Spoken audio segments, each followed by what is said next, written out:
I'm Maya, and at 32 years old, I woke up from a 3-week coma to find an empty room and a hospital bill for $162,000. No flowers. No husband holding my hand. Just a crumpled yellow sticky note on the bedside tray that read, "Sold your condo to cover the deposit. Your insurance expired last month. Handle the rest yourself." I lay there, paralyzed by shock, until a man in a charcoal gray suit walked through the door and said, "Your husband just made the worst business decision of his life, because he signed documents assuming you'd never open your eyes again."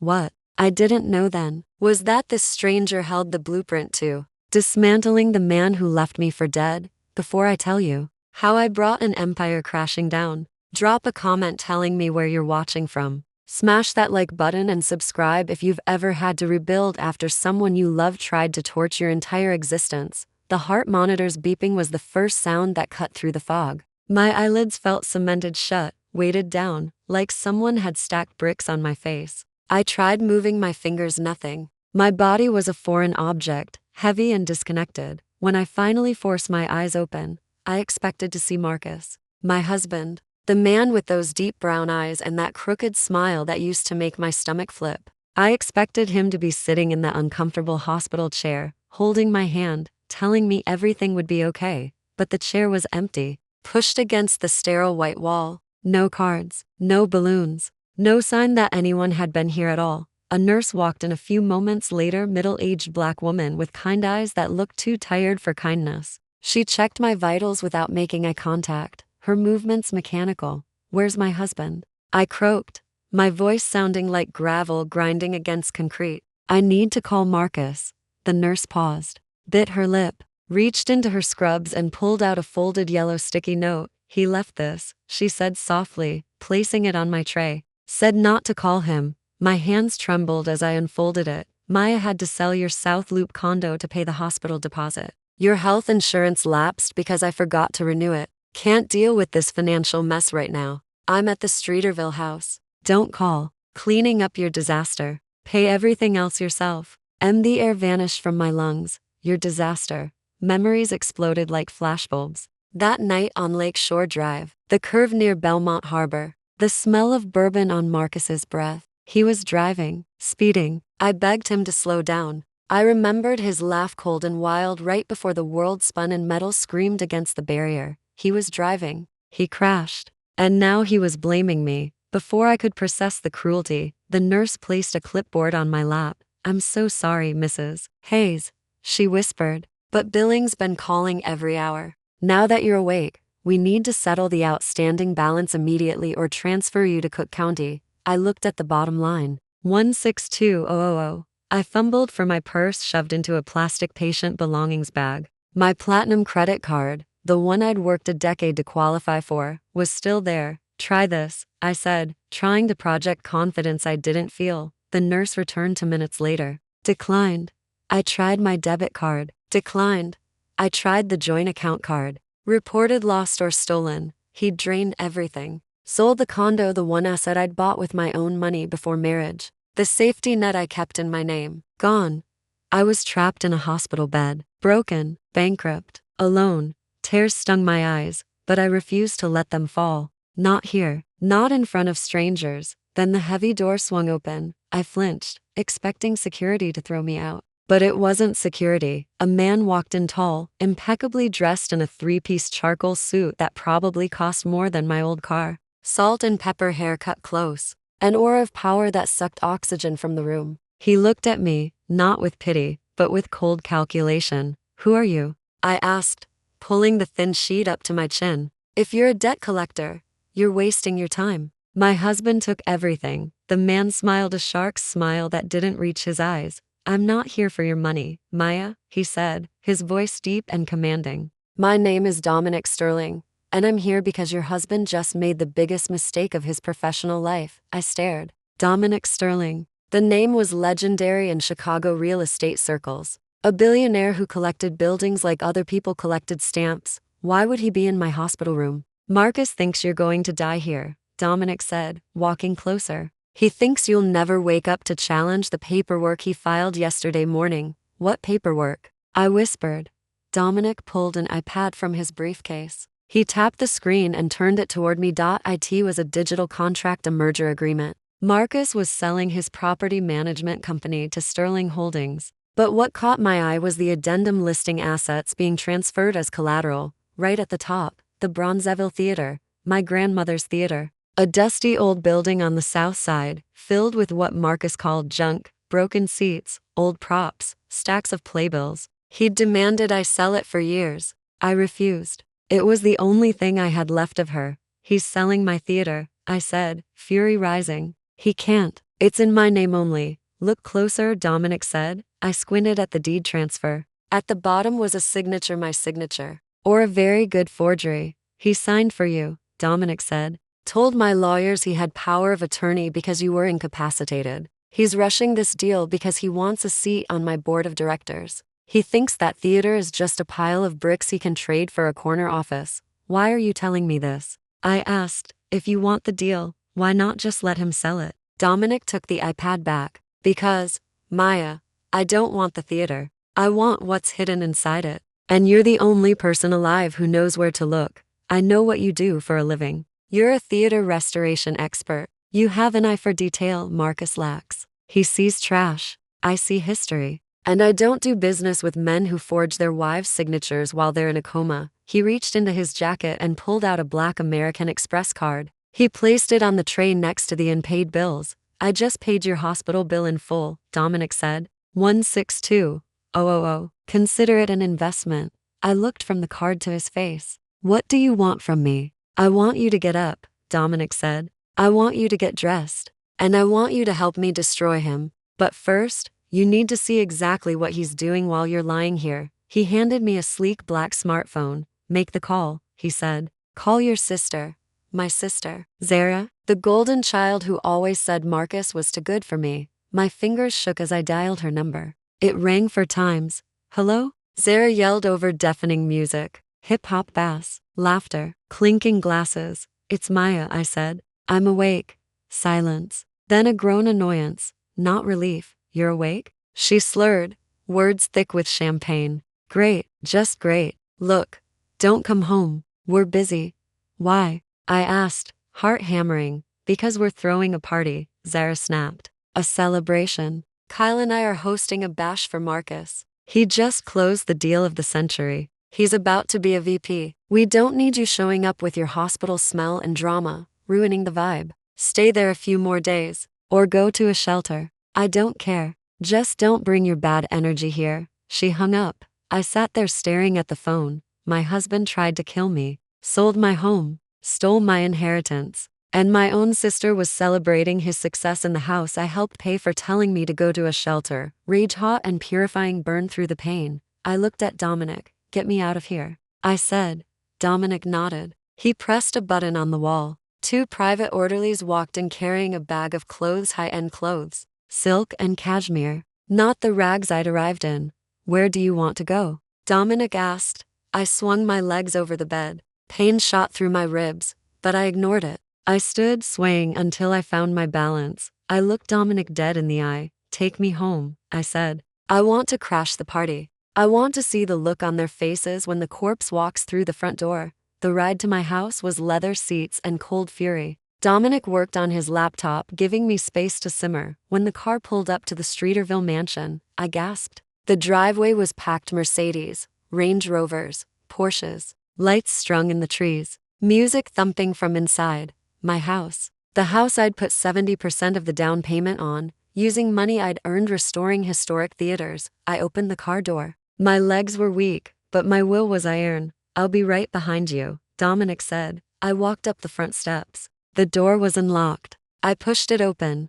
The living room was packed, dancing, drinking, laughing. And there, in the center of the room, was Marcus. He looked better than ever. Tuxedo, glass of bourbon, arm around a woman, not just any woman. Serena, his executive assistant, the woman I'd suspected for months but he'd sworn was just a colleague. She was wearing my dress, my vintage emerald silk gown that I'd restored myself. Marcus kissed her cheek and raised his glass. To the future, he shouted. To new beginnings and shedding dead weight. The crowd cheered. Zara was right next to them, clapping the loudest. wearing my diamond earrings, the ones my mother left me in her will. Beside her was Kyle, my white brother-in-law. Looking smug and red-faced, I stepped into the light. The music didn't stop immediately, but silence spread like a ripple. People noticed me. I stood there, head bandaged, arm in a sling in the clothes Dominic had given me. A ghost returning from the grave. Marcus turned, saw me. He didn't scream, didn't drop his glass. He smiled, a cruel, arrogant smirk. "Well, look who decided to join the living," Marcus said, voice dripping with condescension. "I thought you were vegetables by now. You're like a cockroach, Maya. You just won't die." The music finally cut off. The room went silent. "Get out of my house," I said, voice low but steady. Marcus laughed. "Your house? Honey, look around. This is a victory party, and you're not on the guest list. You're the past. Serena, here is the future." Serena giggled and snuggled closer. "You should go, Maya," she said. "You're embarrassing yourself. You look terrible." I took a step forward, hands balling into fists. Before I could move, Kyle stepped in front of me. He was a big man, towering, smelling of stale beer and arrogance. He put a hand on my chest and shoved. I stumbled back. My weak legs gave way. I hit the floor hard. Pain shot through my healing ribs. "Stay down," Kyle sneered. "Nobody wants you here. You're ruining the night." I looked up from the floor. Zara walked toward me. My sister, my flesh and blood. She stood over me, looking down with disgust. She swirled expensive wine in her glass. "Maya, you're so selfish," Zara said. "Marcus has been working so hard for this merger. He's been stressed dealing with your accident. And now you come here to make a scene? Why can't you just be happy for him? Why do you always have to be the victim?" She took a sip. "You know, Marcus needs a wife who can help him climb the ladder. A wife who looks the part. Look at you. You're a mess. You're broken. You're nothing but a burden. Do him a favor and just disappear." Kyle laughed. "Hey, Maya, if you need a place to crash, the garage is empty. My Rottweiler needs someone to scoop his crap. You look qualified." Laughter rippled through the room. Marcus walked over, crouched down so his face was level with mine. "I already changed the locks, Maya," he whispered. "Emptied the accounts. Sold your assets. You have nothing. No money. No lawyer. No family. Zara and Kyle are on my side. They know who the winner is. So be a good girl. Sign the divorce papers I sent to the hospital. And maybe I'll give you enough cash for a bus ticket out of town." He stood and signaled Kyle, "Get her trash out of here." Kyle dragged out a suitcase, my suitcase. He heaved it outside. It tumbled down the steps and burst open. My clothes spilled onto the wet grass. None of my nice things were there. "Get out," Zara screamed. "Go." I dragged myself up. My body screamed, but my pride refused to let me stay down. I looked at them, Marcus, smug and victorious. Zara, wearing my mother's jewelry. Kyle, the bully who enjoyed my pain. I didn't say a word. I turned and walked out the door. It started to rain. Cold Chicago rain. I walked down the steps past my scattered clothes. I stood on the curb shivering, water soaking through my bandages. I had nowhere to go. No phone, no money. Just the clothes on my back and a heart that had turned to stone. A black car rolled up. The window slid down. Dominic. He looked at me standing in the rain. Looked at the house, where the party roared back to life. "You see now," Dominic said, voice devoid of sympathy. "Compassion without power is just foolishness. They don't care about your pain. They only respect leverage. Now, do you want to stand here and cry, or do you want to take back everything they stole and leave them with nothing?" I wiped rain and tears from my face, looked back at the house one last time, saw Marcus and Serena kissing in the window. I opened the car door and slid into the leather seat. I looked at Dominic. "I don't just want to take it back," I said. "I want to burn their lives to the ground. I want them to lose every single dime. I want them in prison." Dominic smiled, and this time it reached his eyes. "Good," he said. "Driver, take us to the penthouse. We have work to do." The car glided away into the night, leaving my old life behind. I wasn't Maya the victim anymore. I was Maya the weapon, and Marcus had no idea. The man he was trying to impress was the man handing me the matches. Dominic handed me a bottle of water and a protein bar. "Eat," he commanded. "You're running on fumes. You can't fight if you faint." I ate mechanically. The food tasted like cardboard, but I forced it down. I needed strength, We pulled up to a private underground entrance. I recognized the Sterling Tower, the tallest residential building in Chicago, a needle of glass and steel piercing the skyline. I'd admired it from afar, never imagining I'd enter through the VIP garage. The elevator ride was swift and silent. No buttons. Dominic scanned his palm on a panel, and the doors slid shut, whisking us upward at a speed that made my ears pop. When the doors opened, I stepped into a space that was less a home and more a fortress of solitude. The penthouse spanned the entire top floor. Floor-to-ceiling glass walls offered a panoramic view of Lake Michigan and the city below. The furniture was modern, stark, minimal. Everything white, black, or chrome. Cold, precise. Exactly like Dominic. "Welcome to the war room," Dominic said, tossing his jacket onto a white leather sofa. He walked to a massive wall of monitors. He tapped a key and screens flickered to life. I gasped. Live feeds. One showed the exterior of my house. Another showed Marcus's office interior. Another showed bank statements scrolling in real time. "I've been watching him for months," Dominic said, pouring himself a drink from a crystal decanter. "Marcus thinks he's a shark. He thinks he's clever. But he's swimming in my ocean, and he doesn't realize he's bleeding." He held out a glass of amber liquid. "Drink this. It's bourbon. It'll help with the shock." I took the glass. My hands were steady now. "You said you need me to find something in the theater," I said. "What is it?" Dominic took a sip. "There's a manuscript," he said. "It's been missing for 60 years. It was written by a man named Samuel Prophet Washington. He was a jazz musician who bought his freedom from the mob through his compositions. It's a masterpiece, the Blue Testament. It was rumored destroyed in a fire in 1963, but my sources tell me your grandmother's father saved it." He hid it. "My grandmother," I whispered. "She used to tell me stories about a treasure in the walls. I thought they were fairy tales to help me sleep." "They weren't fairy tales," Dominic said. "That manuscript is worth $20 million. Conservative estimate. And Marcus just sold the building containing it to a shell company for $60,000. My jaw dropped. "He sold it for $60,000? He thinks it's a teardown," Dominic said. "He has no idea what's inside. But if he finds out or if he destroys the building before we extract it, the history is lost. And so is your leverage." He walked closer, eyes intense. "Here's the situation, Maya. Marcus forged your signature on the deed transfer. That makes the sale fraudulent. But if we go to the police now, the manuscript gets tied up in evidence for years. We might never see it again. Or worse, Marcus realizes its value and destroys it to keep it out of your hands. So what do we do?" I asked. "We let him think he won," Dominic said. "We let him think the sale went through. We let him think he's about to become VP of Sterling Holdings. We let him throw his parties. We let him spend money he doesn't have. We let him dig his hole so deep he can never climb out." He pointed to a door down the hallway. "There's a guest suite through there. Clothes in the closet. My doctor will be here in 20 minutes to check your ribs and stitch your head properly. Get cleaned up. Get some sleep. Because tomorrow you stop being Maya the wife. Tomorrow you start working for me." "Working for you?" I asked. Dominic smirked. "We're going to steal that manuscript back," he said. "And then we're going to crash the biggest party of Marcus's life. The merger signing is in 3 days. By the time the ink dries on his contract, he's going to be in handcuffs." I looked at the screens, saw my house, saw the life stolen from me.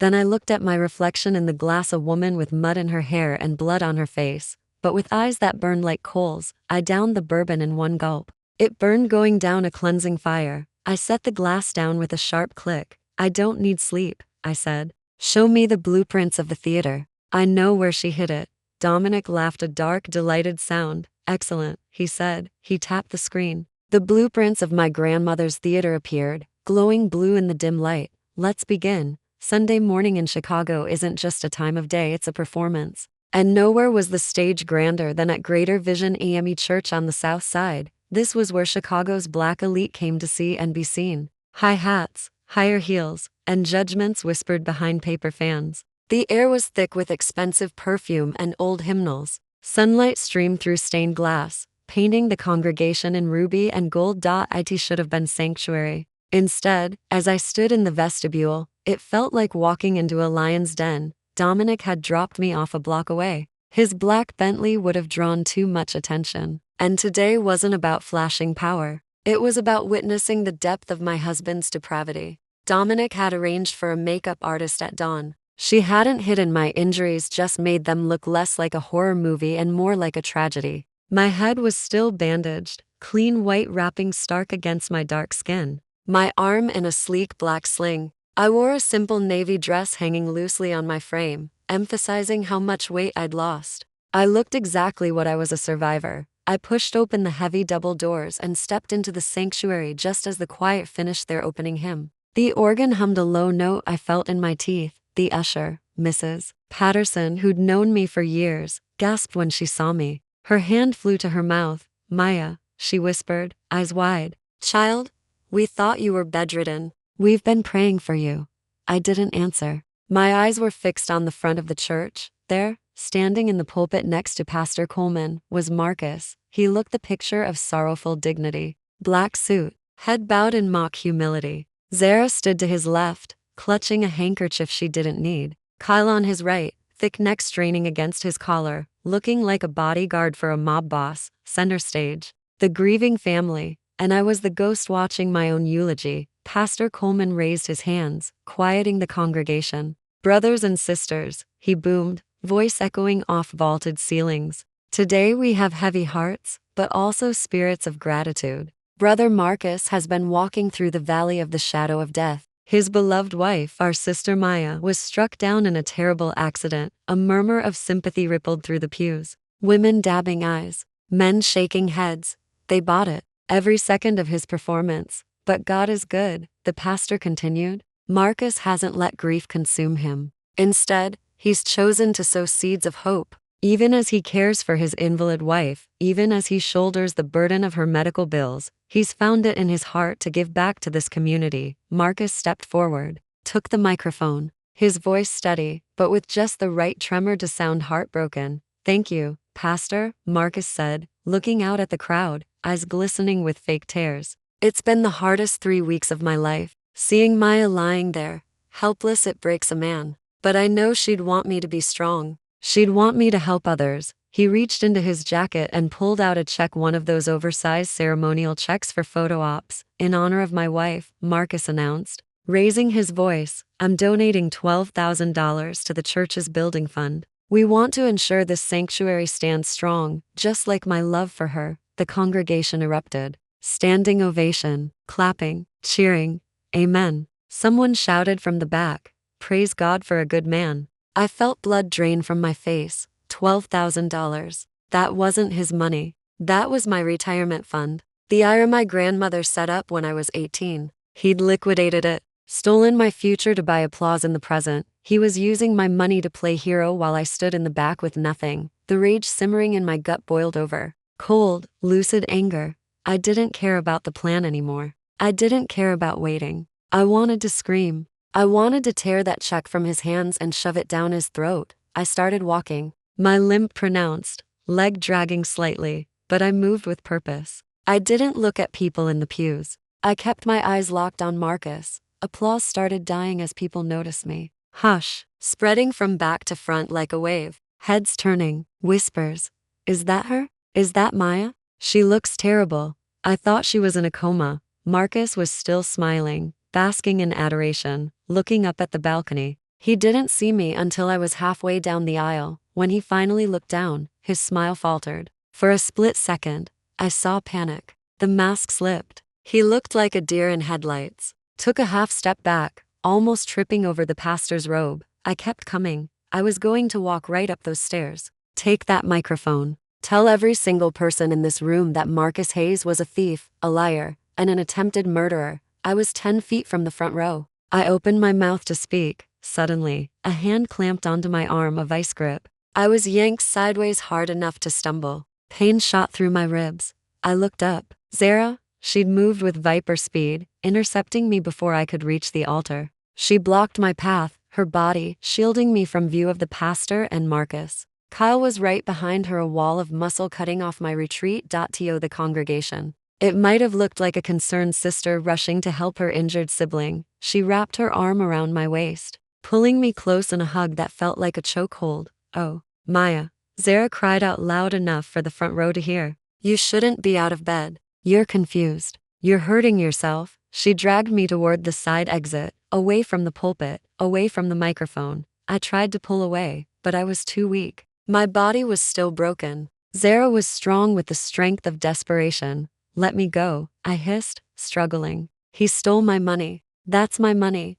Zara leaned close. Her perfume's sickly sweet floral filled my nose. Her lips brushed my ear. Voice dropped to venomous whisper. Shut your mouth, she hissed. Don't say a word. Don't make a scene. I'm going to tell them, I said, voice rising. I'm going to tell them everything. Zara dug her fingernails into my side right over bruised ribs. I cried out, knees buckling. Kyle caught me by the elbow, holding me up. Grip bruising. Listen to me, you little psycho, Zara whispered, voice trembling with rage. If you open your mouth, if you ruin this moment for Marcus, I will end you. She smiled at Mrs. Johnson in the front pew bright. Fake smile while her fingers twisted into my flesh. We have the toxicology report, Maya, she lied smoothly. Kyle has a buddy in the precinct. We can make it look like you were high, popping pills before you got in that car. Oxy, perks, we'll paint you as a junkie. I stared, horrified. I'd never touched a drug in my life. Barely drank wine. No one will believe you, I said. Oh, they will, Zara sneered. You look like a wreck. You're hysterical. And Kyle already paid the officer to lose the dashcam footage from the accident. There's no proof Marcus was driving. It's your word against ours. And right now, you look like a drug addict who escaped rehab. And Marcus looks like a saint. Kyle leaned down, breath hot and smelling of mints. I fixed the report. Maya, he grunted, voice low. It says you were in the driver's seat. Says we found a bottle of pills in your purse. I paid good money for that paperwork. You really want to go to prison for reckless driving? Endangering your husband's life? Because that's what happens if you speak. The world stopped. They'd framed me. Actually framed me. While I was in a coma, fighting for my life, they'd been busy buying cops and rewriting history. I looked at the pastor. He was watching with concern, but not stepping in. He saw a loving family helping a sick woman. He saw Marcus, the generous donor, watching with pained expression. Marcus stepped to the edge of the pulpit, looked down at me with sad, soulful eyes. Please take her to the car, Marcus said into the microphone, voice breaking perfectly. She's confused. The medication makes her hallucinate. I'm so sorry, everyone. Please pray for her mind. The congregation murmured assent. Poor thing, I heard someone say, drugs are a terrible demon. I looked at Marcus, at the check in his hand. My money, my life, my reputation. He'd taken it all. Zara pulled me toward the side door. Walk, she commanded. Or Kyle will carry you out, and he won't be gentle. I realized I'd lost this battle. If I screamed, I was the crazy junkie. If I fought, I was the violent addict. They'd boxed me in, used my trauma against me. I let them lead me out into bright sunlight. Heat hit instantly heavy, humid. They didn't stop until we were behind the church van, out of sight. Zara shoved me against the brick wall. You're pathetic, she spat, trying to embarrass him in church. Have you no shame? You're stealing from me, I said, voice dull. I'm helping him succeed, Zara corrected. And when he succeeds, we all succeed. That's how family works. You wouldn't understand. You were always too busy with your old dusty theaters to understand ambition. Kyle laughed, lit a cigarette, blowing smoke in my face. You should have taken the deal in the garage, Maya, he said. Now the price has gone up. If I have to call my cop buddy again to arrest you for public intoxication, I'm going to take it out of your hide. I looked at them, memorized their faces. Zara's smudged eyeliner, sweat beading on Kyle's upper lip. The way they looked at me, like I was an insect they wanted to crush. They thought they'd won, thought they'd silence me with fear, but they'd done something else. They'd given me the missing puzzle piece. Kyle admitted to bribing a police officer, admitted to altering the report. Zara confirmed it. I wasn't wearing a wire. Dominic hadn't given me one, but I had something else. My hand was in the pocket of the cheap dress Dominic bought me. Fingers wrapped around the small, sleek burner phone he'd given me. I hadn't been able to record inside the church because of organ music. But out here, in the quiet of the parking lot, I'd pressed record the moment Zara grabbed me in the aisle. It was still recording. Get out of here, Zara said, dismissing me with a wave. Go back to whatever hole you crawled out of. And if I see you near Marcus again before the merger is signed, I'll personally call the police and tell them you attacked me. She turned on her heel and walked back toward the church entrance. adjusting her hat, ready to resume her role as supportive sister-in-law. Kyle flicked his cigarette butt at my feet and followed, chuckling. I stood against the wall for a long moment, watched them go, waited until the heavy doors closed. Then I pulled the phone from my pocket, stopped the recording, saved the file, uploaded it to the cloud server Dominic set up. File name, evidence CO1.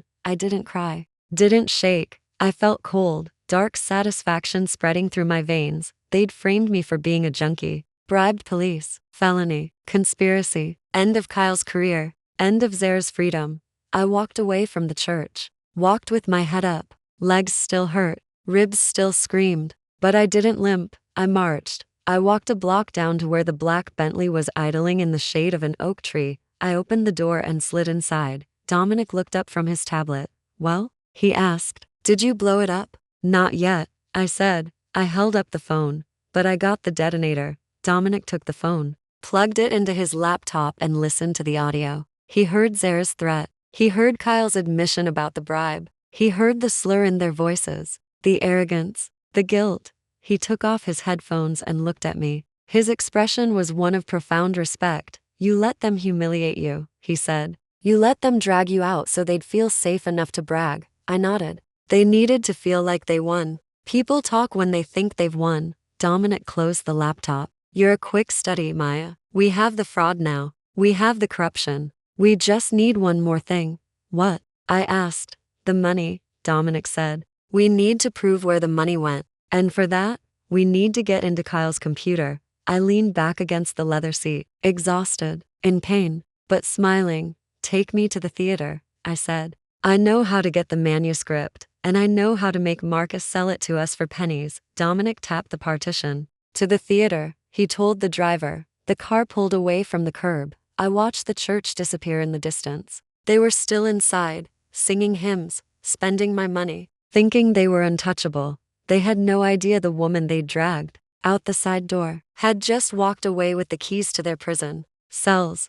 The humidity in the church parking lot was oppressive, a thick blanket making the air shimmer above the asphalt. I watched Zara disappear back into the sanctuary, heels clicking a rhythm of victory. I took a breath, trying to steady the trembling in my hands. I had the recording on the burner phone, but I knew it wasn't enough. It proved they were cruel. It proved conspiracy, but it didn't prove where the money had gone. I turned to leave, heading toward the street where Dominic was waiting. I needed to get out in the open. I felt exposed like a wounded animal limping across the savannah. Hey, not so fast. The voice was a low rumble behind me. I didn't have to turn around to know who it was. The smell of stale tobacco and expensive mints washed over me. Kyle. I quickened my pace, hoping to reach the sidewalk where there might be witnesses, pedestrians, anyone.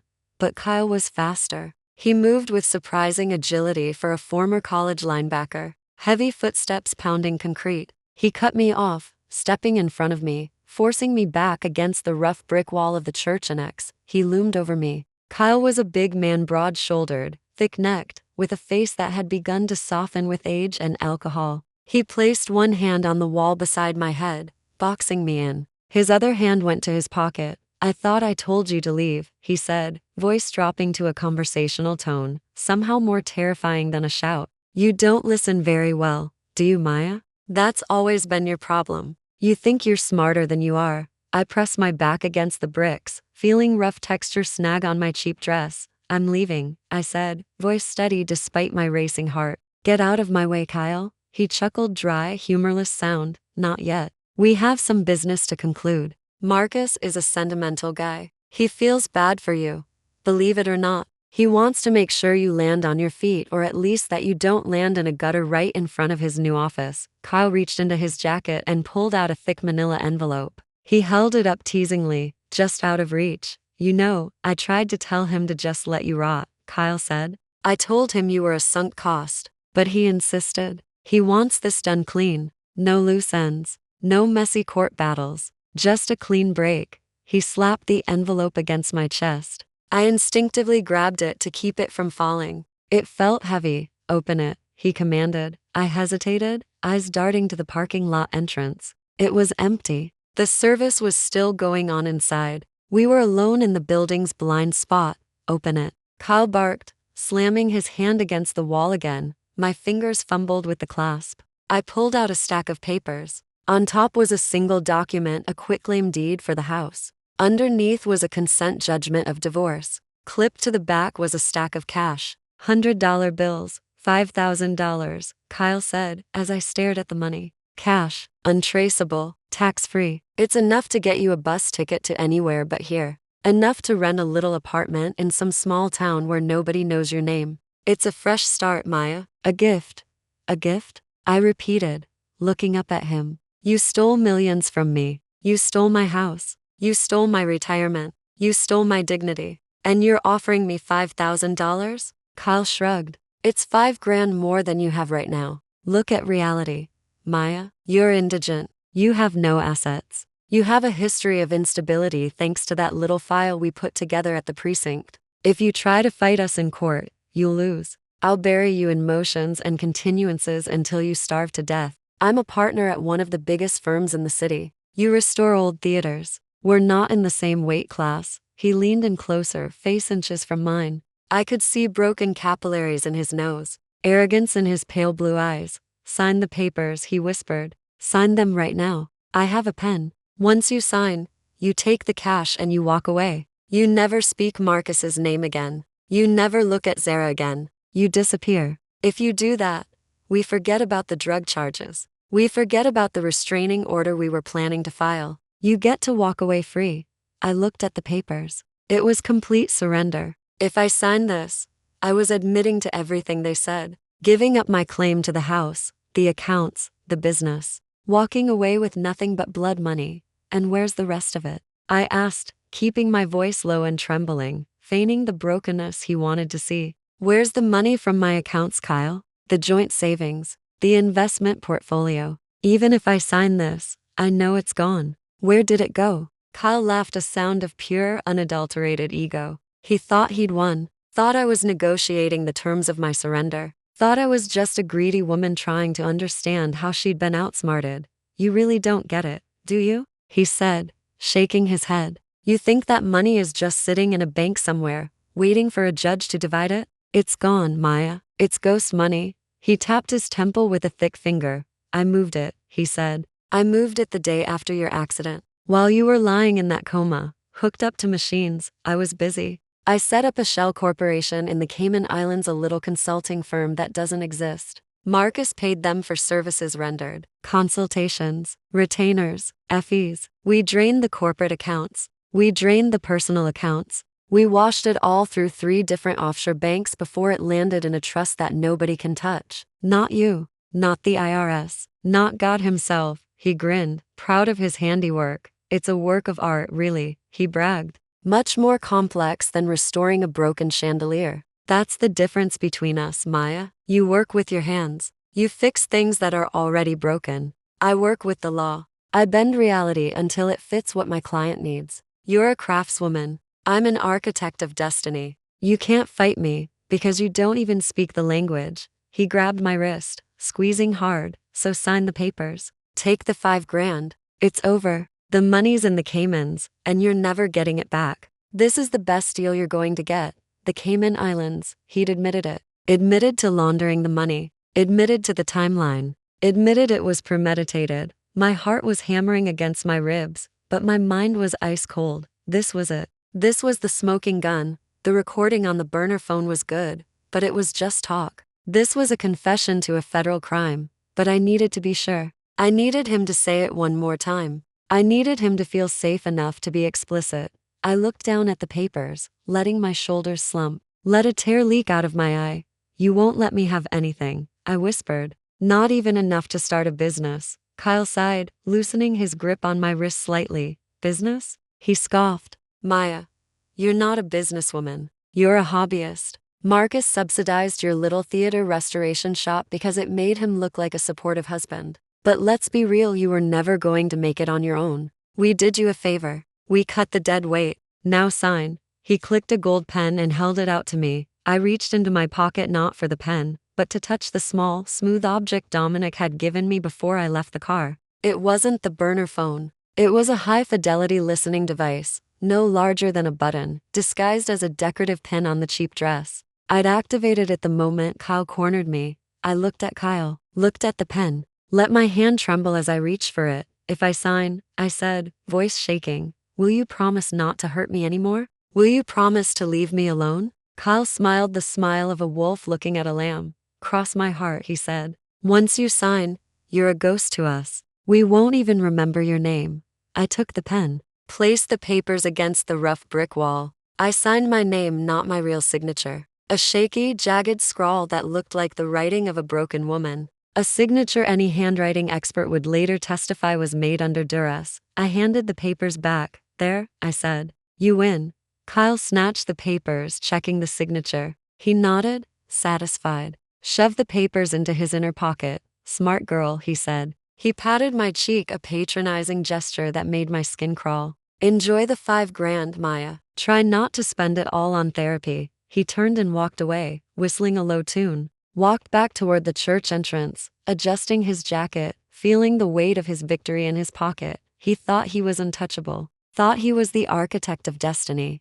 I watched him go, waited until he rounded the corner. Then I reached up and touched the pin on my dress, felt the tiny vibration that meant the file had been saved. I looked down at the envelope of cash in my hand. $5,000. The price of my life, according to them. I didn't throw it away, didn't burn it. I put it in my pocket. I would use it. I would use every single cent of their money to destroy them. It seemed poetic. I pushed myself off the wall. My legs were steadier now. The pain was still there, but it was distant background noise to the roaring fire of my purpose. I walked to the street. The rain had stopped, leaving the air thick and heavy. Streetlights were flickering on, casting long shadows on wet pavement. Down the block, the black car was waiting, a shadow within a shadow. I opened the back door and slid inside. The air conditioning was cool and clean. Dominic was waiting. He looked up from his tablet, eyes scanning my face. He saw the bruise forming on my wrist where Kyle had grabbed me, saw the mud on the hem of my dress, saw the envelope in my hand. Did you get it? He asked, voice quiet. I reached into my pocket and unpinned the device, placed it in his hand. Cayman Islands, I said. He admitted everything. He set up a shell company the day after the accident. He washed the money through 3 offshore banks. He called himself an architect of destiny. Dominic's fingers closed around the device. He looked at it like it was a diamond. The Caymans, he murmured. Sloppy, arrogant. He thinks he's hidden because he moved the money offshore. He doesn't realize I own the bank he used to route the transfer. He looked at me, a flicker of admiration in his dark eyes. You signed the papers, didn't you? I nodded. I took the $5,000 too. Good, Dominic said. Let them think you're beaten. Let them think you're gone. It'll make the surprise party so much sweeter. He handed the device to the driver. Upload this to the secure server immediately. Send a copy to the forensic accounting team. I want the paper trail mapped out by morning. And find out which specific bank in the Caymans he used. I want those accounts frozen before Marcus finishes his appetizers. The driver nodded and began typing on a console. Dominic turned back to me. You did well, Maya. You took the abuse and turned it into ammunition. That's what power looks like. I leaned my head back against the seat, closing my eyes. I was exhausted. My body felt like it was made of glass that had been shattered and glued back together wrong. But my mind was clear. What now? I asked. Now, Dominic said, voice low and dangerous. We go to the theater. We get the manuscript. And then we wait. The merger signing is in 48 hours. We have 2 days to prepare the kill shot. The car moves seamlessly into traffic, merging with the flow of the city. I watched the lights blur past. I thought about Kyle's laugh. I thought about Zara's pearls. I thought about Marcus's toast. They were celebrating their victory, drinking my wine, spending my money. They thought the story was over. They had no idea. I was just writing the introduction. The Bronzeville Theater sat on the edge of the south side like a forgotten jewel in a jewelry box filled with dust. The rain had finally stopped, leaving the air thick with the smell of wet concrete and decay. Dominic's car idled in the alleyway, the engine a low purr barely audible over the distant sound of the L train rumbling past. I looked up at the building that had belonged to my grandmother. The marquee was broken, letters missing. The brick was crumbling. To anyone driving by, it looked like a demolition waiting to happen. To Marcus, it looked like $60,000. But to me, it looked like a vault containing 20 million reasons to destroy him. I opened the car door and stepped out. My body ached with every movement, a constant reminder of the marble floor in my foyer and the concrete of the church parking lot. But the pain was distant now, background noise. My mind was laser focused on one thing, the wall behind the old box office counter. Dominic stepped out beside me, carrying a sleek aluminum case. Inside were the tools I'd requested: solvents, precision scalpels, high-intensity UV lights, a portable X-ray scanner. He didn't ask questions. He just provided. That was the nature of our alliance. He supplied the arsenal, and I supplied the strategy. We walked to the side entrance. The padlock Marcus had installed was cheap, shiny brass that looked comical against the rusted iron of the door. Dominic didn't bother with the key. He produced a pair of bolt cutters from the trunk and snapped the lock with a single decisive motion. The metal clattered to the wet ground. I pushed the door open. The smell hit me instantly: dust, old velvet, damp wood, and underneath it all, the faint lingering scent of jasmine. My grandmother's perfume. It was a smell I hadn't encountered in years, and it brought a sudden lump to my throat. I pushed it down. There was no time for nostalgia. We moved through the shadows, our flashlights cutting beams through the dust motes, dancing in the air. The main floor was a disaster. Marcus had been here. I could see the signs of his impatience. Theater seats were overturned. Stage equipment was smashed. He'd been looking for anything obvious, anything he could flip quickly for cash. He'd destroyed an original Art Deco chandelier, probably looking for a safe that didn't exist. He'd shattered a crate of vintage playbills because they were in his way. He's an animal, Dominic murmured, sweeping his light over the destruction. He destroys what he can't comprehend. I didn't answer. I walked straight to the back of the theater, to a small partitioned room that had served as my grandmother's box office. The door was hanging off its hinges. Marcus had kicked it in. Inside, the desk drawers were pulled out and dumped on the floor. Papers everywhere. Programs from the 1960s. Letters. Sketches. Marcus had torn the room apart. But he hadn't found it. He hadn't found it because he didn't know how to look. He looked with greed. I looked with history. I walked to the north wall, covered in wood paneling, dark and warped with age. To the untrained eye, it was just cheap mid-century decor. But I knew better. My grandmother had told me stories when I was a little girl, sitting on her lap while she counted ticket stubs. She told me about the theater her father built. She told me about the false walls he constructed to hide his compositions from the mobsters who wanted to steal his work. I ran my hand along the paneling, feeling for the seam. The wood was rough under my fingertips. I closed my eyes, letting my sense of touch take over. I counted the panels. 1, 2, 3.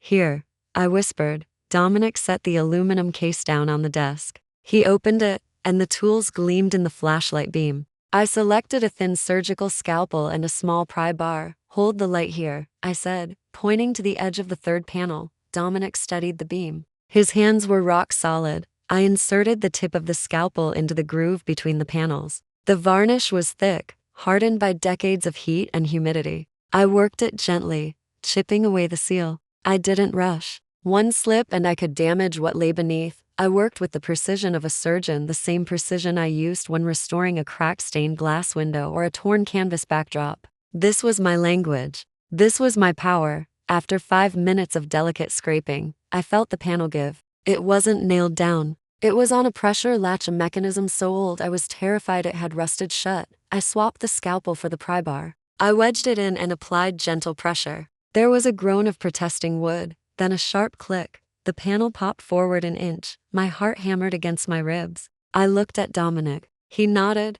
I hooked my fingers behind the wood and pulled. The panel swung outward on hidden hinges, revealing a dark cavity in the wall. The space was narrow, lined with cedar to repel moths and moisture. Inside, wrapped in layers of oilcloth and heavy canvas, sat a rectangular shape about 3 feet tall and 2 feet wide. I reached in. The bundle was heavy. I pulled it out carefully, setting it down on the desk that Marcus had trashed. Dominic moved the light closer. I began to unwrap it. The outer layer of canvas was stiff and dusty. I peeled it away. Beneath that was a layer of velvet, soft and black. And beneath that was the manuscript. I gasped. Even in the dim light of the theater, the pages seemed to pulse with history. It was bound in leather, dark brown, and cracked with age. The pages were yellowed but intact, covered in handwritten musical notation and lyrics. The script was elegant, flowing, written in fountain pen ink that had faded to sepia. On the first page in bold script were the words, "The Blue Testament" by Samuel Prophet Washington. 1962. It's real, Dominic breathed, voice filled with a reverence I'd never heard from him before. He took a step closer, pulling a pair of white cotton gloves from his pocket and slipping them on. He traced the air above the manuscript, not daring to touch the fragile pages. "Look at this," he whispered, pointing to a notation in the margin. "Look at the complexity of the chord progressions. This isn't just a jazz composition, Maya. This is a revolutionary work." Prophet Washington was writing music theory that wouldn't be recognized for another decade. He looked at me, eyes wide. "Do you have any idea what you're looking at?" I nodded, tears pricking my eyes. "My grandmother told me he saved it. Her father. He worked as Prophet's copyist. He smelled the smoke the night of the club fire. He ran in when everyone else was running out. He saved the testament. That's what she always said. He saved the testament." Dominic pulled a jeweler's loupe from his pocket and bent over the manuscript, inspecting the binding, inspecting the paper grain, the ink oxidation. He spent 10 minutes in silence, moving the light back and forth, examining every page. Finally, he straightened up. He took off the loupe and looked at me. $20 million, he said. "That's the conservative estimate. At auction in New York or London, with this provenance, with this story, it could go for 30, maybe 40 million. This is one of the most significant finds in African American music history in the last 50 years. I stared at the manuscript. $20 million. It was sitting in a dusty theater that my husband had sold for $60,000. The irony was so sharp it almost made me laugh, but then Dominic's expression changed. The awe vanished, replaced by cold, hard pragmatism. "We have a problem," he said. "What problem?" I asked. "Marcus," he said. "He sold this building to my shell company. The deal closes in 48 hours. If he finds out this is here, if he even suspects there's something of value in these walls, he'll burn this place down before he lets you have it. Or worse, he'll take it. And if he takes it, he has the capital to fight us forever. He could buy his way out of the fraud charges. He could buy his way out of everything." He looked at the manuscript, then at me. "If Marcus knows this exists, he will kill you, Maya. I don't mean that metaphorically. A man who cuts brake lines on his wife's car for an insurance payout will absolutely put a bullet in her head for $40 million. This manuscript is a death sentence." A chill ran down my spine. He was right. Marcus was desperate. He was greedy. And he'd already proven he had no conscience. "So we take it," I said. "We take it now." "We can't," Dominic said. "The deed transfer is fraudulent, but on paper, he still controls access until closing. If we take it, he can claim we stole it. He can claim it was part of the property he sold. He can tie us up in litigation for years, claiming he didn't know it was there. But since it was in the building, it belongs to the buyer, which is technically me. But the contract isn't signed. It's a legal gray area that could destroy the provenance of the piece." He paced the small room, his shoes crunching on debris. "We need him to complete the sale, thinking the building is empty," he said. "We need him to sign the final merger documents, believing he's offloaded a piece of junk. Once the papers are signed, the building and everything in it belongs to my company, legally and irrevocably. Then we reveal the fraud. Then we reveal the manuscript. Then he goes to prison with nothing. But we can't leave it here," I said, panic rising in my voice. "What if he comes back? What if he sends Kyle to check the place one last time? What if they destroy it by accident?" Dominic stopped pacing. He looked at the manuscript, then at the empty space in the wall. "You're a restoration expert," he said. "You're a conservator. I'm not a forger," I corrected instinctively. "I repair things, but you know the techniques," Dominic pressed. "You know how to mix period-appropriate materials. You know how to age paper. You know how to replicate fountain pen ink oxidation. You know how to fake the wear of time." I looked at him, understanding dawning slowly. "You want me to copy it?" I asked. "I want you to swap it," Dominic said. "We take the real manuscript tonight. We put it in my vault where it's safe. And in its place, we put a decoy, something that looks real enough to fool a layman like Marcus or Kyle if they stumble upon it. But something that won't matter if it gets destroyed." I looked at the masterpiece on the desk, the complexity of the notation, the elegance of the handwriting. It was a work of genius, I can't copy this into days, I said. It took him months to compose this. I'd need weeks just to get the musical notation right. You don't need to make a masterpiece, Dominic said, intense urgency in his voice. You just need to make a prop. It doesn't have to fool a music historian. It just has to fool a greedy man who sees dollar signs instead of art. It just has to look old and valuable enough that if he finds it, he thinks he found the treasure, but not so perfect that he questions it. Can you do it? I looked at my hands. They were bruised. They were shaking. But they were still my hands. They still knew the weight of a pen. They still knew the alchemy of aging materials. I can do it, I said. But I need supplies. I need vintage paper, stock. I need period-appropriate leather binding materials. I need fountain pen ink. I can mix myself. I can't use modern archival ink. It won't oxidize, right? Dominic pulled out his phone. Make a list, he said. I'll have everything delivered to the penthouse within the hour. We'll turn the guest room into a workshop.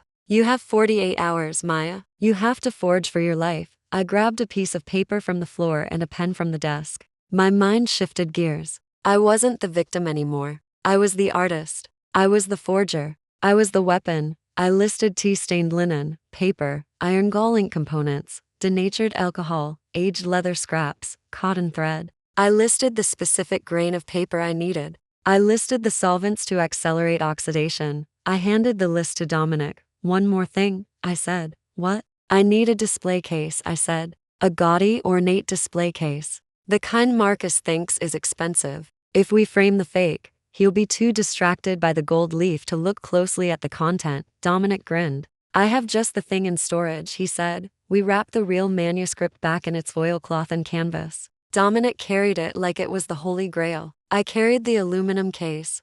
We walked out of the theater, leaving the door broken, leaving the debris scattered, leaving the empty hole in the wall gaping like a hungry mouth. We drove back to the penthouse in silence. The city lights blurred past, but I didn't see them. I was already forging in my mind. I was mixing ink. I was aging paper. I was laying out the composition. When we got to the penthouse, the supplies were already arriving. A team of assistants was setting up work tables and lights in the guest suite. They moved efficiently, asking no questions. Dominic placed the real manuscript on a stand in the corner, covering it with a silk sheet. It's safe here, he said. Now create the lie.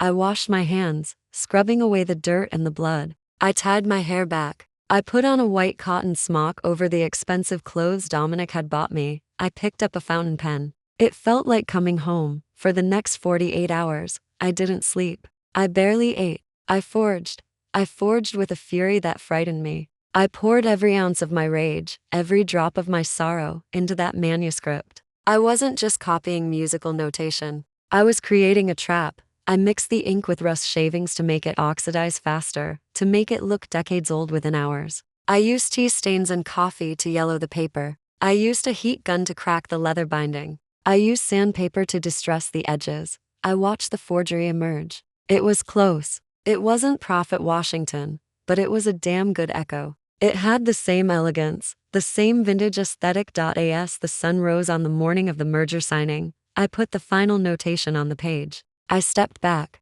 My eyes were burning. My body was screaming. But it was done. Dominic walked in holding a cup of espresso. He looked at the forgery. He looked at the real manuscript sitting covered in the corner. He looked back at the fake.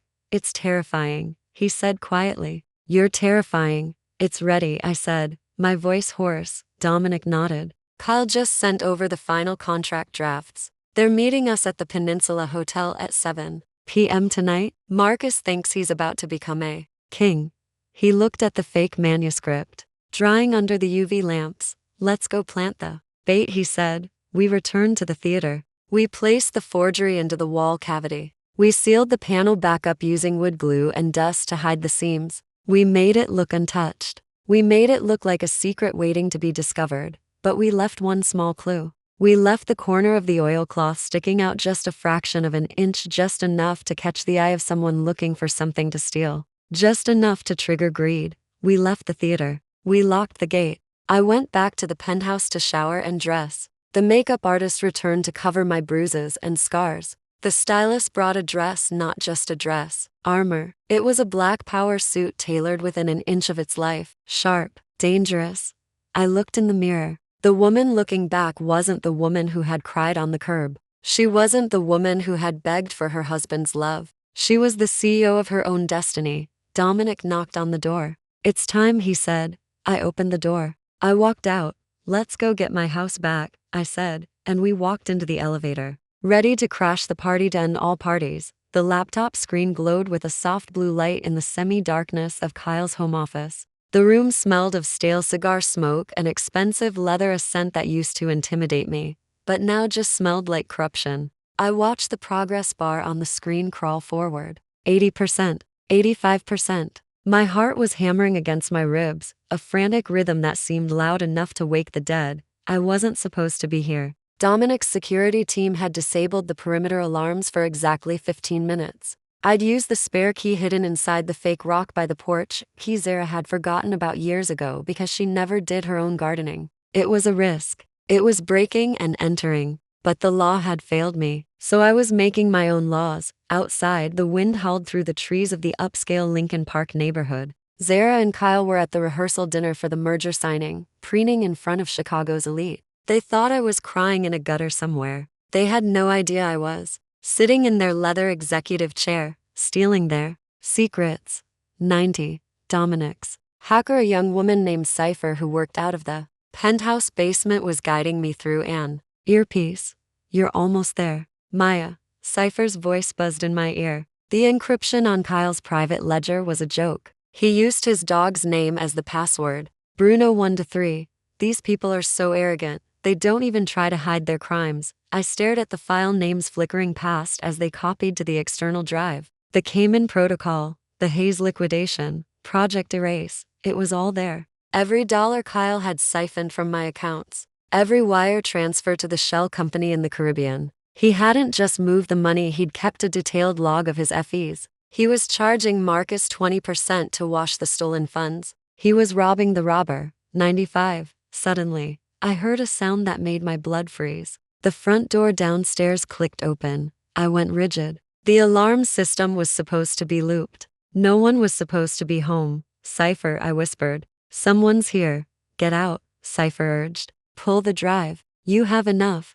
I looked at the screen. 98%. I couldn't leave. Not yet. The last folder was labeled insurance. I needed to know what Kyle was keeping as leverage against Marcus. Footsteps echoed on the hardwood floor downstairs. They were heavy, uneven. Not Kyle. Kyle walked with a heavy stomp. This was the click of heels. 99. "Come on," I hissed at the screen. The footsteps started up the stairs. 100. Download complete. I yanked the drive from the USB port and shoved it into my pocket. I slapped the laptop shut. I looked around for a place to hide, but the office was minimal, nowhere to go except under the heavy oak desk. I scrambled underneath, pulling my knees to my chest, praying the shadows would swallow me. The office door swung open. Light from the hallway spilled into the room, cutting a sharp rectangle across the carpet. A pair of red-bottomed heels stepped into the light. I recognized the ankles. I recognized the heavy scent of designer perfume trying too hard to mask the smell of desperation. It wasn't Zara. It was Serena, Marcus's mistress. The woman wearing my green dress. She didn't turn on the light. She walked straight to the liquor cabinet in the corner. I heard the clink of glass on glass, the splash of liquid being poured, then a long, shuddering sigh. She wasn't here to catch a thief. She was here to drink. She paced the room, muttering to herself. I couldn't make out the words, but the tone was vicious. She stopped right in front of the desk. I held my breath, my lungs burning. If she looked down, if she dropped something, I was finished. Then she did something unexpected. She slammed her glass down on the desk so hard I thought it would shatter. "You bastard." She screamed into the empty room. "You lying, manipulative bastard." She wasn't talking to me. She was talking to a ghost. She was talking to Marcus. She pulled out her phone and dialed a number. She put it on speaker and tossed it onto the desk right above my head. "Pick up, Marcus," she hissed. "I know you're there. I know you're with her." The phone rang and rang. Then voicemail. "This is Marcus Hayes. I'm about to close the biggest deal of my life. Leave a message." Serena let out a scream of frustration that sounded like an animal in a trap. She grabbed the phone. "You think you can dump me?" She yelled into the voicemail. "You think you can use me to get rid of your wife, use me to decorate your arm at parties, and then toss me aside like garbage because you found a better offer? You told me you loved me. You told me I was the future. She took a ragged breath. Well, guess what, Marcus? I'm not Maya. I don't go quietly. I don't sign papers and disappear. You want to marry the Sterling girl? You want to merge with the family? Fine, but you better check your email, because I just sent you a little reminder of what I know. And if I don't get $5 million by tomorrow morning, I'm sending it to the police. She hung up and threw the phone against the wall. It bounced off the plaster and landed on the rug. I sat frozen under the desk. My mind was racing. Marcus was dumping her. He was planning to marry someone else, likely the fictional niece Dominic had invented to seal his social standing. Serena was just a placeholder, a pawn he'd used to destroy me and was now discarding because she didn't fit the new narrative. Serena slumped into the leather chair. She put her head in her hands and began to sob, the ugly, jagged crying of a woman who realizes she's been played for a fool. I knew what I had to do. It was risky. It was dangerous. But Dominic had told me to use every weapon. And right now, a scorned woman was the most volatile explosive in the room. I crawled out from under the desk. Serena screamed, jumping up from the chair and knocking it backward. She grabbed a heavy crystal ashtray, wielding it like a weapon. Who's there? She shrieked. It's me, I said, standing up and stepping into the light from the hallway. Serena stared at me. Her eyes were wide, her mascara running down her cheeks in black streaks. She looked at my bandaged head, my simple clothes, then at the fierce determination in my eyes. She lowered the ashtray slightly. Maya, she whispered. What are you doing here? I'm robbing my brother-in-law, I said calmly. And it sounds like you're trying to rob my husband, or should I say, your ex-boyfriend. Serena's face twisted, a mix of shame and defiance. He's leaving me, she spat, the words tasting like bile. He told me tonight, right before the rehearsal dinner. He told me I wasn't executive material. He said I was fine for a mistress, fine for a transition. But now that he's going to be VP, he needs a wife with pedigree. He's proposing to the Sterling niece tomorrow. I almost laughed. The Sterling niece. Dominic didn't have a niece. He'd set a trap, and Marcus had walked right into it, dragging Serena with him. He used you, Serena, I said, taking a step closer. Just like he used me. He drained my bank accounts. He stole my inheritance. And he used you to help him do it. You wore my clothes. You lived in my house. And now he's kicking you out just like he kicked me out. Serena dropped the ashtray. It thudded dully on the carpet. She crossed her arms, hugging herself. I thought he loved me, she said, her voice small. He told me you were crazy. He told me you were cold. He said I was the only one who understood him. He says whatever he needs to say to get what he wants, I said. And once he gets it, you're disposable. You're just another loose end. And Marcus hates loose ends. I looked at her. I saw the fear in her eyes. She knew what Marcus was capable of. You said you have something on him, I said. You told him on the phone. You have a reminder. What is it? Serena hesitated. She bit her lip, looking at the door as if expecting Marcus to burst in and punish her. Why should I tell you? She asked. You hate me. I stole your life. I do hate you, I admitted. You were cruel to me when I was bleeding on the floor. But right now, I hate him more. And I think you do too. You want to hurt him, Serena. You want him to pay. I can make that happen. But I need the weapon. Serena looked at me. She saw the change. She didn't see the victim anymore. She saw the predator. And in that moment, our mutual hatred for the man who had destroyed us both created a fragile, toxic alliance. She reached into her purse. She pulled out a small silver flash drive. He thinks he's so smart, Serena said, her voice gaining a hard edge. He thinks he covers his tracks. But he forgets that I was his executive assistant for 3 years. I organized his life. I managed his cloud storage. I managed his car service. She held up the drive. He installed a dash cam in the Audi last month, she said. He wanted to record his track days. He thought he disabled it the night of the accident. He thought he wiped the memory. But it uploads to a secure server, a server I have the password for. My breath caught in my throat. What's on it? I asked. Serena smiled a terrifying smile, a smile of scorched earth. The garage, she said. The night of the accident. Before you got in the car. It captures audio and video from the front lens. He parked facing the wall, but the reflection in the glass cabinet, it caught everything. She tossed the drive to me. I caught it. It felt cold and heavy in my hand. He didn't just drive drunk, Maya, Serena said softly. He went under the hood with a pair of wire cutters. He cut the brake line. I watched him do it. I watched him smile while he did it. He looked at the camera and winked like he was proud of himself. He planned to jump out before the barrier. He planned for you to go into Lake Michigan alone. The room spun. Attempted murder. It wasn't just greed. It wasn't just negligence. He had actively tried to kill me. He'd looked me in the eye, told me he loved me, and then put me in a car he knew wouldn't stop.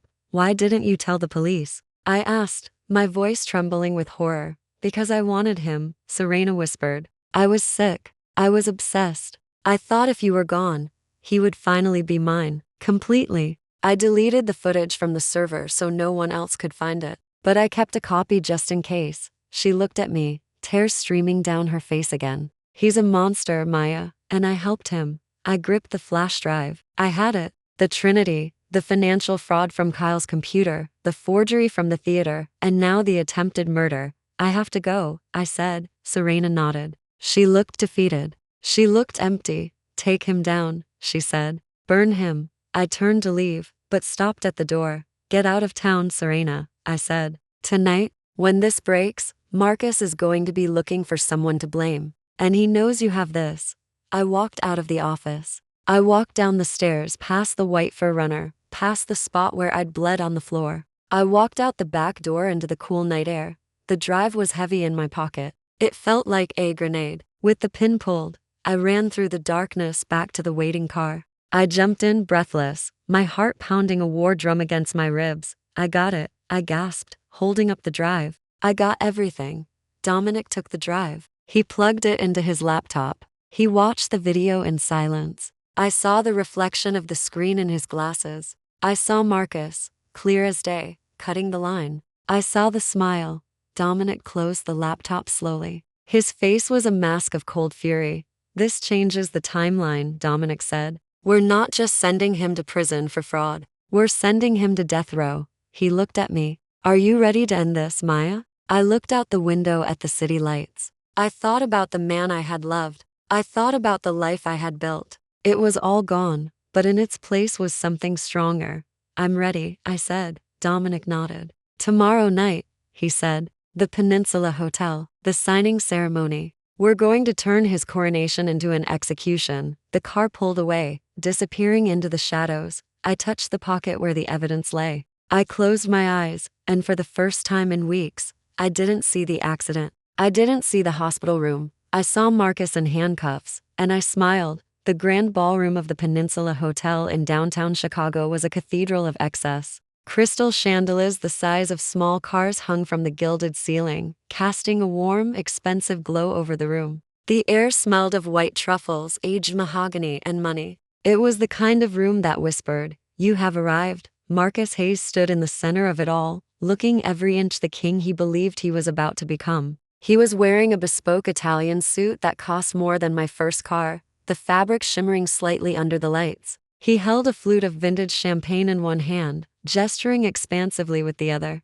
Holding court with a group of investors who hung on his every word, I watched him from the shadows of the mezzanine balcony, hidden behind a heavy velvet curtain. Dominic stood beside me, his presence solid and grounding. We'd been watching them for 20 minutes, watching them preen, watching them celebrate a victory they hadn't yet won. Look at them, Dominic murmured, his voice low. They're drunk on their own reflection. I looked. I saw Zara standing near the chocolate fountain. She was wearing a dress that looked suspiciously like the one I'd planned to wear for my 10th anniversary. It was silver and backless, straining against her frame. She was laughing too loudly, her head thrown back, the pearls around her neck catching the light. My pearls. She was touching them constantly, running her fingers over the gems as if to reassure herself they were real. Kyle was at the bar, loudly ordering shots of tequila for a group of junior executives. He had his arm draped around the shoulders of a man half his size, looking like a predator playing with its food. He was red-faced and sweating, his tuxedo jacket unbuttoned, his tie loose. He looked sloppy. He looked arrogant. He looked like a man who thought he'd gotten away with murder. And then there was Serena. She was hovering near Marcus, trying to look like she belonged. But the other wives, the women with old money and steel spines, were freezing her out. They turned their backs when she approached, closing their circles. Marcus wasn't paying attention to her. He was too busy charming the daughter of a banking tycoon. I saw the look on Serena's face. It was the look of a woman realizing she was already yesterday's news. "It's time," Dominic said, checking his watch. "The signing ceremony is in 5 minutes." I smoothed the front of my dress. It wasn't the rags they'd thrown into the mud. It was a weapon constructed of black silk and sharp angles. It was a power suit designed by a woman in New York who dressed heads of state. It fit me like a second skin. My hair was pulled back in a severe, elegant bun, exposing the healing scar on my temple. I wore no jewelry except for a single diamond pin on my lapel. "Are you ready?" Dominic asked. I looked at Marcus one last time. I saw him raise his glass to the room. I saw the smug satisfaction on his face. "I'm ready," I said. Dominic nodded. He touched his earpiece. "Cut the music," he commanded. The jazz quartet in the corner stopped playing abruptly. The chatter in the room faltered, then died away as the lights dimmed. A single spotlight cut through the darkness, illuminating the stage at the front of the room. Dominic walked out from the wings. He moved with the easy grace of a man who owned the building and everything in it. He stepped up to the podium, and the room went silent. "Ladies and gentlemen," Dominic said, his voice booming through the sound system, "thank you for joining us on this historic evening. Tonight, we're not just merging two companies. We're merging futures." Marcus stepped forward, beaming. He buttoned his jacket, adjusting his cuffs, preparing to take the stage. He thought this was his cue. He thought this was his coronation. "Sterling Holdings has always been about value," Dominic continued. "We look for value where others see nothing.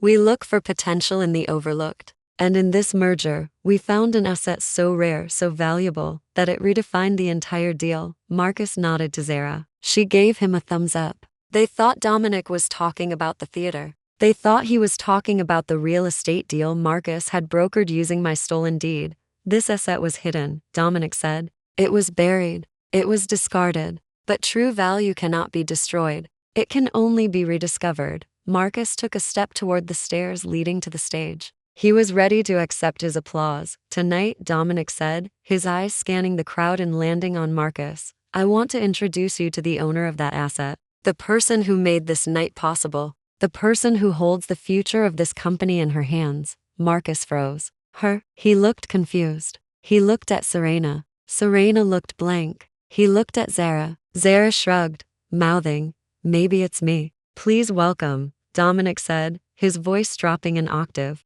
"the new chairwoman of the Sterling Arts Foundation and my partner in this acquisition." He gestured to the massive double doors at the back of the ballroom. "Mrs. Maya Hayes." The doors swung open. I stepped into the spotlight. For a heartbeat, there was no sound, no breath. The entire room was suspended in a moment of pure cognitive dissonance. They were expecting a victim. They were expecting a corpse. They were expecting the broken woman who'd been dragged out of the church 3 days ago. Instead, they got a queen. I walked into the room. My limp was gone, masked by adrenaline and the sheer force of my will. I walked with my head high, my eyes locked on the stage. The black silk of my suit flowed around me like smoke. I didn't look at the guests. I didn't look at the waiters. I looked straight at my husband. Marcus's face went slack. The color drained from his skin, leaving him looking like wet parchment. His mouth opened, but no sound came out. He dropped his champagne flute. It hit the floor and shattered, the crystal exploding outward, the expensive liquid splashing onto his polished shoes. He didn't even notice. Zara let out a strangled sound, a gasp that turned into a cough. She grabbed Kyle's arm, digging her claws into his bicep. Kyle choked on his drink, coughing violently, his face turning purple. I kept walking. The crowd parted from me. They moved aside instinctively, sensing the energy radiating off me. They whispered as I passed, "Is that her? Is that the wife? She looks incredible." I thought she was dead. I reached the front of the room. I stopped 10 feet from where Marcus was standing. He looked at me. He looked at the scar on my forehead. He looked at the expensive clothes. He looked at the cold, dead look in my eyes, and then he laughed. It was a nervous, high-pitched sound that cracked in the middle. He tried to compose himself. He tried to put the mask back on. Well, Marcus stammered, his voice shaking. "If it isn't the prodigal wife." He looked around the room, forcing a smile that looked like a rictus of pain. Ladies and gentlemen, he announced, trying to regain control of the narrative. My wife has decided to join us. It's a miracle, a true miracle. We thought she was too ill to attend. He stepped toward me, his hands out, palms up in a gesture of welcome. But his eyes were screaming murder. Maya baby, he said, lowering his voice so only those close by could hear. What are you doing here? Who bought you those clothes? You need to leave now before you embarrass yourself again. I didn't blink. I didn't flinch. I'm not here to embarrass myself, Marcus, I said, my voice amplified by the acoustics of the room. I'm here to sign the papers. Marcus blinked. He looked relieved. He thought I meant the divorce papers. He thought I had finally broken. Oh, he said, letting out a breath. Oh, good girl. You finally came to your senses. Kyle has the papers. We can go to the back room and sign them right now. He reached for my arm. I stepped back. Not those papers, I said. Dominic stepped down from the podium. He walked over to me and handed me a microphone. He handed me a folder. These papers, Dominic said. Marcus looked at the folder. He looked at Dominic. What is this? Marcus asked, his voice tightening.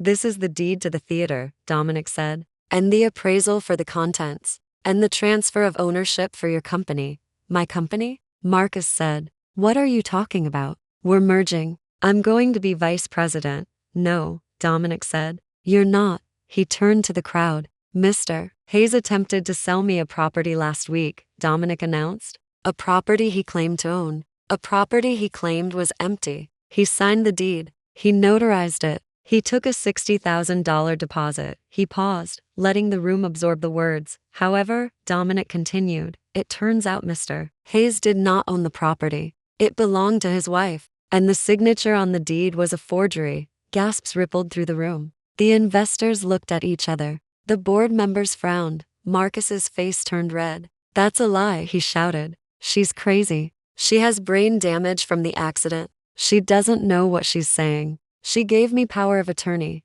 Show them the power of attorney, I said, speaking into the microphone. Show them the document, Marcus. He patted his pockets frantically. I don't have it on me. It's in the safe. There is no document, I said. Because I never signed one. Just like I never signed the divorce papers. Just like I never signed the withdrawal slips for my retirement fund. I took a step closer to him. You forged my name, Marcus. You stole my identity. And you sold my grandmother's legacy for the price of a luxury car. She's lying, Zara screamed from the side of the room. She pushed her way through the crowd, dragging Kyle with her. She's a drug addict. She's hallucinating. Kyle, tell them. Tell them about the pills. Kyle stumbled forward, wiping sweat from his forehead. He looked at Dominic. He looked at me. He looked at the security guards lining the walls. She has a history, Kyle stammered. We have the police report. She was driving the car. She was high. Dominic pressed a button on a remote control he held in his hand.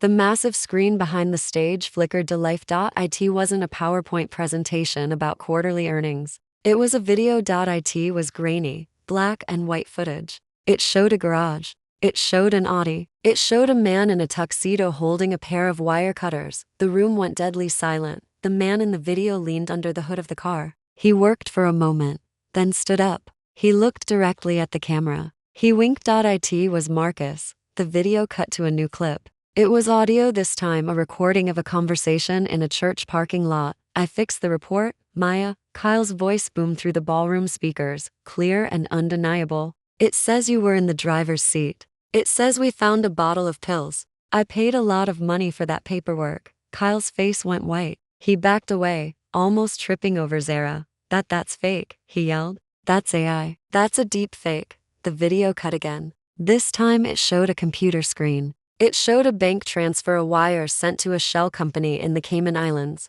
It showed the login credentials. Bruno 1 to 3. The crowd began to murmur. The murmur turned into a roar. People were pulling out their phones, recording. The investors were walking out. The board members were calling their lawyers. Marcus looked at the screen. He looked at me. The arrogance was gone. The mask was shattered. There was nothing left but a terrified little man in a stolen suit. You did this, he whispered. You ruined everything. I didn't ruin anything, Marcus, I said. I just turned on the lights. He looked around wildly, looking for an escape, but there was nowhere to go. Security guards were blocking the doors. Dominic was blocking the stage. And I was blocking his future. He lunged for me. It was a desperate animal move. He reached for my throat, his hands shaking with rage. "You bitch," he screamed. "I should have made sure you were dead." But he never reached me. Kyle tried to intercept him, not to help him, but to stop him from making it worse. But Kyle was drunk and clumsy. He collided with Marcus, and they both went down. They fell into the table holding the champagne tower. The crash was deafening. Hundreds of glasses shattered. Champagne flooded the floor. Marcus and Kyle sprawled in the wreckage, covered in glass and alcohol. Zara screamed. She ran toward them, slipping in the champagne, falling to her knees. Her dress was ruined.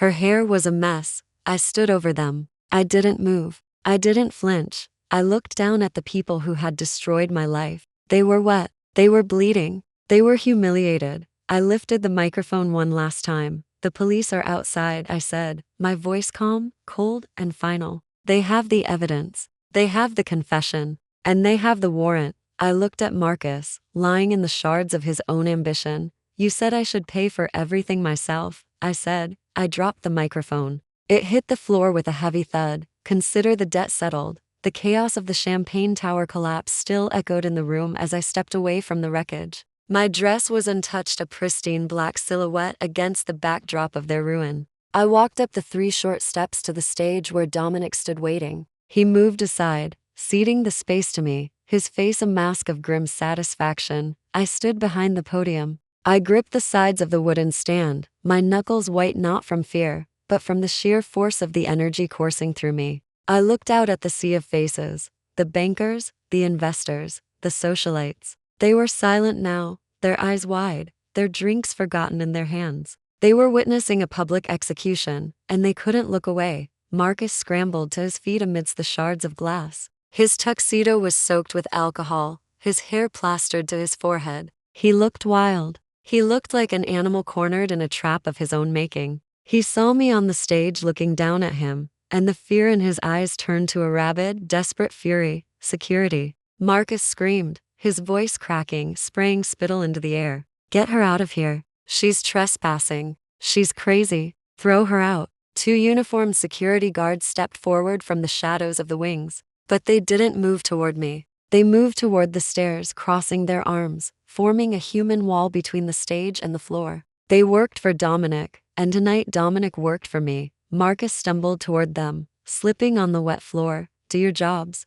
he shrieked. "I'm the vice president of this company. I give the orders. Get her off the stage." I leaned into the microphone. My voice boomed through the ballroom, calm, amplified, and terrifyingly steady. "You're not the vice president, Marcus," I said. "You're a defendant." Dominic handed me a remote control. It was small, black, and heavy. I held it up so Marcus could see it. I saw his eyes track the movement. I saw the moment he realized that the control of the narrative had left his hands forever. "You wanted a show," I said. "You wanted everyone to see your success. You wanted to display your power. So let's show them. Let's show them exactly how you built this empire." I pressed the button. The massive LED screen behind me, which had been displaying the logo of the merger, flickered and went black. A low hum filled the room as the audio system engaged. Then the image appeared. It was the dashcam footage again, but this time it played in full. The timestamp showed the date and time, the night of the accident.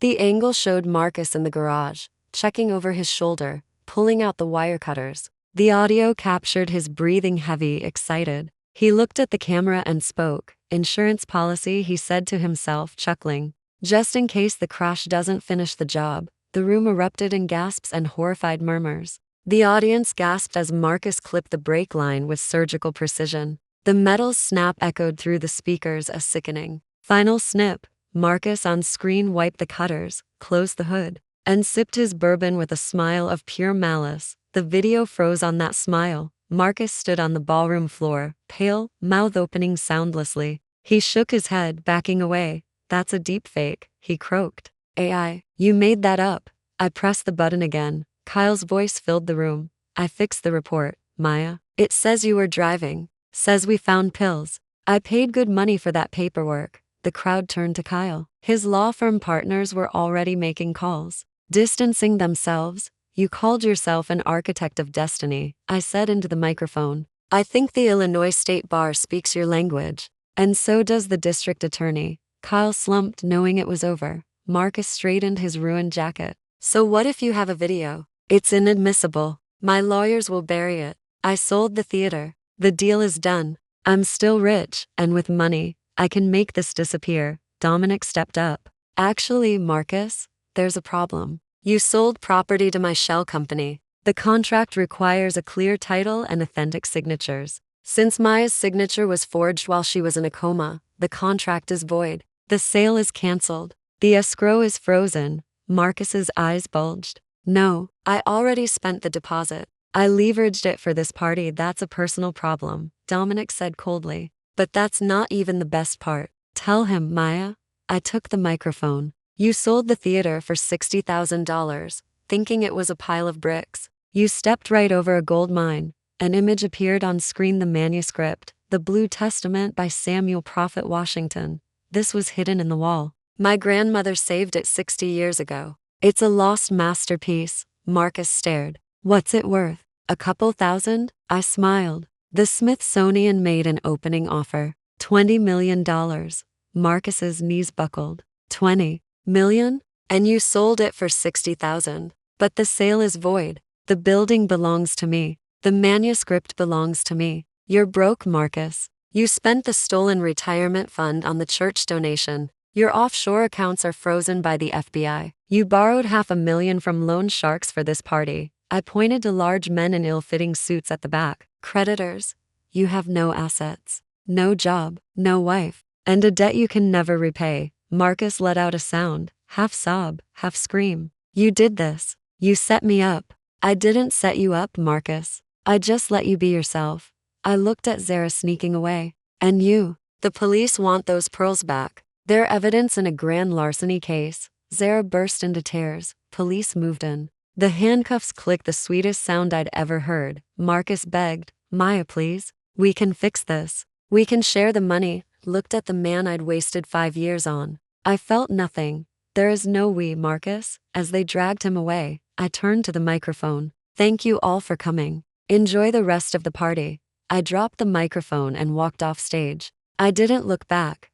I had walked into that room, a ghost. I was walking out a legend. 6 months later, I sat in a Gulfstream G650, watching clouds drift by. The cabin smelled of orchids and coffee. Dominic reviewed a portfolio. The auction for the Blue Testament is next week in London. Pre-bidding is at $30 million. Let them fight, I said. The higher it goes, the more we can do. I was now director of the Sterling Foundation for Justice, providing legal aid and financial support to women who'd been financially abused. We helped them rebuild. My phone buzzed. A collect call from inmate Hayes, M. Stateville Correctional Center. Marcus. He'd been calling weekly since his sentencing. 25 years for attempted murder. Zara got 7. Kyle got 12. They'd lost everything. I didn't feel anger or sadness. Just boredom. He was a ghost from a past life. I pressed block contact. Dominic asked, who was that? Nobody. Just a wrong number. I raised my glass. To the future. To the future, he agreed. I looked out at the horizon. I'd burned my old life to the ground and built a castle from the ashes. I wasn't Maya the victim. I wasn't Maya the wife. I was Maya, architect of my own destiny. And I was just getting started. Maya's journey reveals a brutal truth. Sometimes those supposed to protect you hold the knife. Loyalty is a gift, not an obligation. The greatest victory was realizing her worth existed independently of their validation. Rock bottom became the foundation on which she rebuilt her empire. We can't control betrayal, but we have absolute power over the comeback. If you've ever had to burn bridges to light your way forward, hit that like button and subscribe for more stories of justice and resilience.